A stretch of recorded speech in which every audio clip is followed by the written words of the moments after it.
Plug in, folks. Ready to dive deep into the electrifying world of Chinese EVs today. Welcome back, everyone. We've got quite a bit to unpack. Welcome to another edition of the Deep Dive. Yeah, we're looking at some interesting sources today. There's the China-made Volvo XC70 PHEV making a comeback, sort of. Right, and a new, longer-range version of the Geely Galaxy E5. And also those really impressive pre-order numbers for the Deepal S09.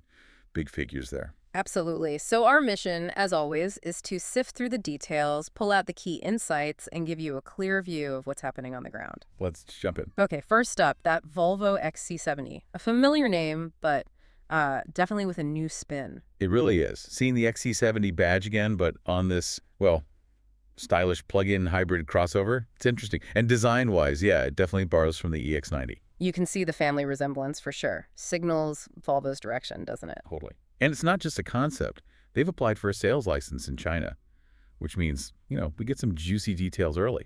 Ah, the regulatory filings. Always good for specs. What did they reveal about the batteries? Sounds like there are options. There are two main ones. So the entry level that uses a 21.22 kilowatt LFP battery. That's from CATL. LFP, okay.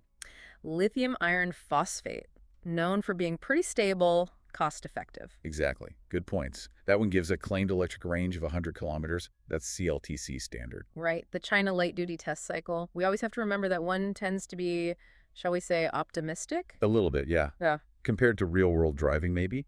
This battery adds about 189 kilos. And fuel consumption, if the battery's drained, is listed at 5.85 liters per 100 kilometers. Okay, so that's the base. What about the step-up option? That one's a bigger, 39.63 kilowatt ternary NMC battery. NMC, so nickel manganese cobalt, usually more energy dense? Generally, yes. Means more range for the size, potentially a bit pricier, though. This one pushes the electric range up to 180 kilometers, again, CLTC. Quite a jump in electric range. It is.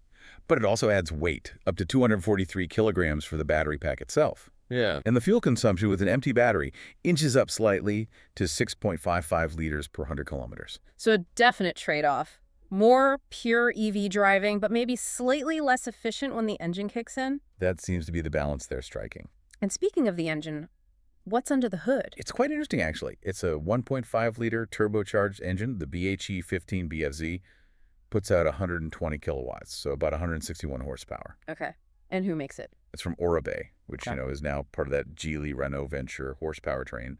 And it's paired with a 3-speed transmission, the 3DHT100. A 3-speed. Sounds unusual. It does, but get this. This engine and transmission combo actually received a PACE Award for Innovation, scheduled for April 2025. So it's seen as pretty advanced tech. Wow. Okay. A PACE Award, that's kind of a big deal in the supplier world. It really is, and it makes you think, because this isn't the only place we're seeing this BHE15 BFZ engine. Oh, where else is it popping up? Well, within the Geely group, you've got the Galaxy L7, the L6, the Preface L, and over at Lynk & Co., the 07 and 08 models. They all use it. So Geely is really leveraging this award-winning powertrain across its brands. Smart move, probably. You'd think so. Economies of scale, shared development costs, reliability through volume. It's a common strategy, especially for these complex hybrid systems. Makes sense.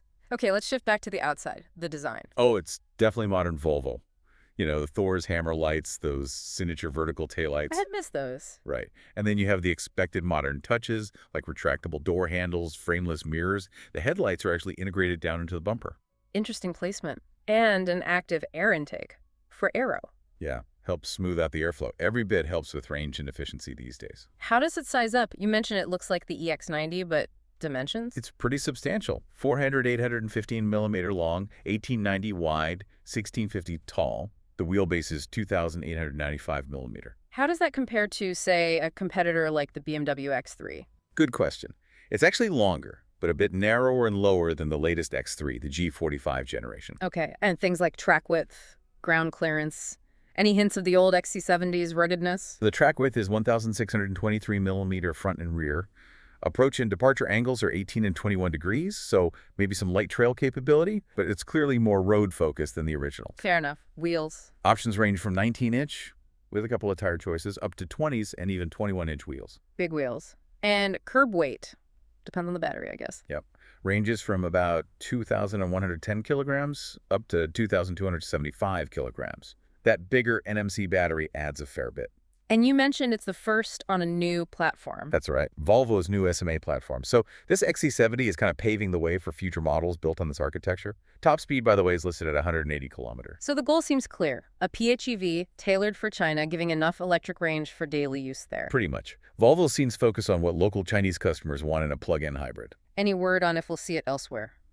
Globally? Nothing official yet. It feels very China market focused for now, but, well, you never know. We'll have to wait and see. Okay, let's stick with the Geely family, but switch to pure electric, the Geely Galaxy E5. Right. This is more of an update, but a significant one for buyers concerned about range. They've added an extended range option. How extended are we talking? Up to 610 kilometers, CLTC. Again, remember the CLTC caveat, but still, that's a decent bump. This came out via the usual MIT regulatory filings.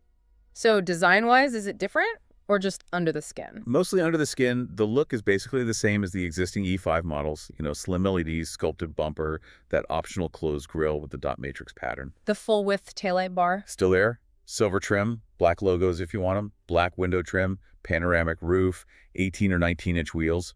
All that carries The our... dimensions unchanged, too. Yep. Still 4,615 millimeters long, 1,901 wide, 1,670 tall, with that 2,750 millimeter wheelbase. So the big news is really the powertrain, or rather, the battery. Motor's the same. Motor's the same, still that 160 kilowatt front-mounted unit. The key upgrade is the battery pack. It's a larger 68.39 kilowatt pack. Okay, compared to what they offered before. The existing options were 440 kilometer range from a 49.52 kilowatt battery and 530 kilometers from a 60.22 kilowatt pack. So this new 68.39 kilowatt pack gives that 610 kilowatt figure a noticeable increase. And charging still supports fast charging, V2L. Yes, both fast and slow charging are supported, and it retains the 3.3 kilowatt vehicle-to-load capability, which is handy. Platform is still the GEA electric architecture. Correct. Geely's dedicated EV platform. What about price? Any idea where this slots in? The current E5s are pretty affordable, right? They are. Roughly 107,800 to 143,800 yuan, which is like, what, 15,000 to 20,000 US dollars. Very competitive. You'd expect this longer range one to sit at the top end of that or maybe slightly above. Who are they aiming this at? Who's the competition? Key rivals are models like the BYD Yuan plus the Atto 3 in many markets and the GAC Aeon Y. By offering more range, likely without a massive price hike, Geely's clearly targeting buyers who need or just want that extra distance reassurance, tackling range anxiety head-on in that segment. Makes sense. It's a practical upgrade for a practical segment. Okay, let's move to our third source. This one involves some really big numbers, the Deepal S09. Yeah, this is quite something. Deepal, which is under Chang'an, apparently secured 21,168 confirmed orders for the S09, and that's just about 1 month after pre-sales opened. Wow, over 21,000 orders in a month. That's serious traction. It really is. It signals that this large SUV is landing well, especially targeting families who need space, practicality, and increasingly tech features. What's the S09 offering that's generating this buzz? Well, it seems to be a well-rounded package. It's a big 3-row SUV. It heavily features Huawei Tech HarmonyOS 5.0 for infotainment and driver assist, and it uses a refined extended-range electric powertrain. So hitting those key points, space, tech, and an electrified powertrain. What about the specifics? Size, design? It's large, over 5.2 meters long. Has that sort of forward-leaning stance popular now? They've focused on smooth lines, achieving a drag coefficient of 0.28 CD, which is pretty decent for its size. Flush bodywork, hidden handles, the usual aero tricks. Exactly. Simple rear bumper design. Up front, it has these sort of pedal-shaped daytime running lights, and the rear light bar is segmented, apparently to make the turn signals more visible. Okay, and inside, that Huawei integration sounds key. Very much so. A huge 15.6-inch central touchscreen running HarmonyOS 5.0 dominates the dash. Interestingly, there's no traditional instrument cluster behind the wheel. They rely on a head-up display. Bold move. What about passengers? Rear passengers get their own screens too. And there's Huawei's AI assistant, Xiaomi handling voice controls. Even interactive storytelling could be a hit with kids. Sounds very tech-forward. How's the actual space and usability? It's a 3-row, right? Yes, and practicality seems to be a major focus. Soft touch surfaces are mentioned. The third row folds completely flat, creating this massive 2.5-meter long space if you need it, like for sleeping. A flat floor that long is impressive. Is the third row actually usable for adults? Often they're just for kids. Reports suggest it's genuinely usable, comfortably fitting adults up to about 175 centimeters, or 5'9".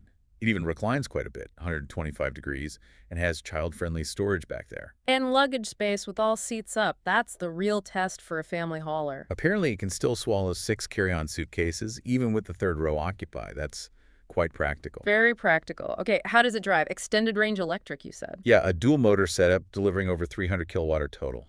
So acceleration should be smooth and strong. Since the gasoline engine acts mainly as a generator, the cabin is reportedly pretty quiet. What about ride and handling regen? It has brake regen with multiple levels, though apparently not a true one-pedal driving mode. The suspension is interesting. It uses CDC adaptive dampers. Continuously damping control. That usually means adjustable ride comfort. Exactly. It offers comfort and sport modes. Reports say the steering is light but precise, good for the city.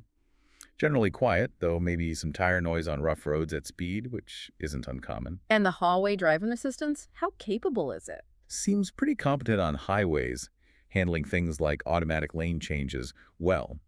Though, like many systems, it can apparently have some quirks in more complex situations, like navigating construction zones. Infotainment. Smooth. Easy to use. Generally smooth and feature-packed, especially with controls accessible for rear seats, too.